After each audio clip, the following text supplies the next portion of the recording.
Okay, so it's important, once again, for that antagonist to relax during the movement. Okay, one quick mini lesson again before we move on to why unstable surface training may not be the best choice for you. Proprioception, and this may be where some of the confusion comes in about stabilizer muscles, is that within a muscle there are muscle spindles and nerves that tell you where your muscles and limbs are at during a given movement. Okay, so when you're doing a vertical jump or performing a backflip or whatever you're doing, your body knows intuitively, it feels intuitive, but it's actually physical. It knows where your limbs are at and knows where your muscles are at and how they're moving. This is called proprioception, and it's a function of stability in a way, because as your body knows what's going on, it knows which muscles to activate in order to stabilize during a given movement. Okay, so these three principles, stabilizer muscles and the role of stabilization, antagonist muscles and the importance of relaxing the antagonist muscle during any movement, and third, proprioception, these all come into play during unstable surface training in a way which undermines the specificity of training. Let me explain this.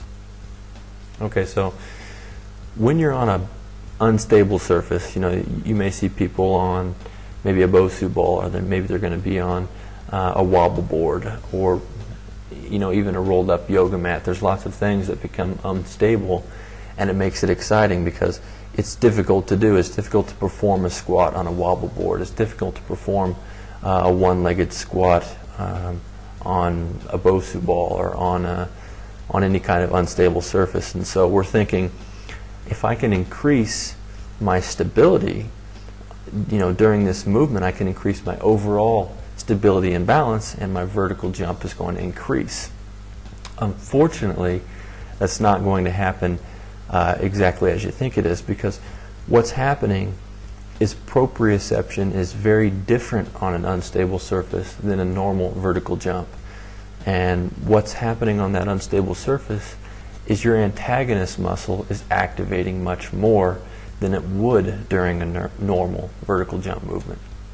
Some proponents of unstable surface training love this.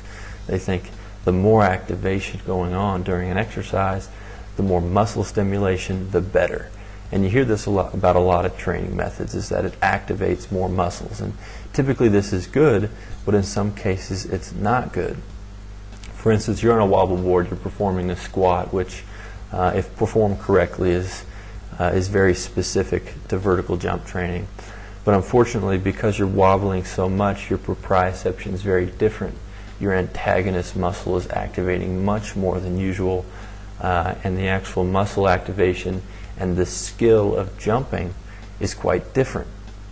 And so you're going to be teaching your body to activate the antagonist muscle and other muscle groups that you don't really want to activate during a vertical jump.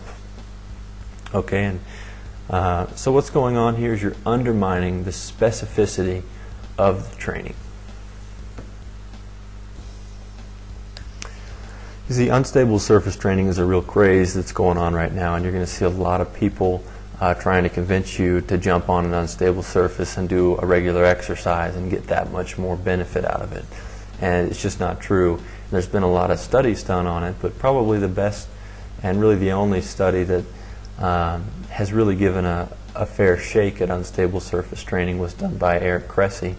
And the reason I like his study is because he only did unstable surface training for his experimental group for about 1/50th of their training exercises. So really there was just a supplement to their regular training program, which was a very good program. They were lifting heavy weights, they were doing explosive exercises, and what happened is that the group that was performing even a small amount of unstable surface training didn't get the same amount of results that the regular group without unstable surface training was able to receive. Although there's been other studies about unstable surface training, Eric Cressy's is probably the best I've seen. And so if you are a coach and you want to see the data on this, I'd recommend that you go over to ericcressy.com and check out his study. So just to sum up with you, unstable surface training is really neat stuff. Unfortunately, it undermines the specificity of a vertical jump training program, and it's going to teach your muscles to activate in ways that you don't want to activate during a vertical jump. So people can get results. So these people who really push unstable surface training say, hey, look, we're getting people to increase their vertical through unstable surface training. And that's true, but they would get better results if they stuck to a very effective and explosive vertical jump training program and left out the unstable surface training. Just as a parting note, unstable surface training began as a method of rehabilitation, and it still is a good method of rehabilitation, especially for the ankle. And I've always recommended that people interested in rehabbing their ankle use unstable surface training.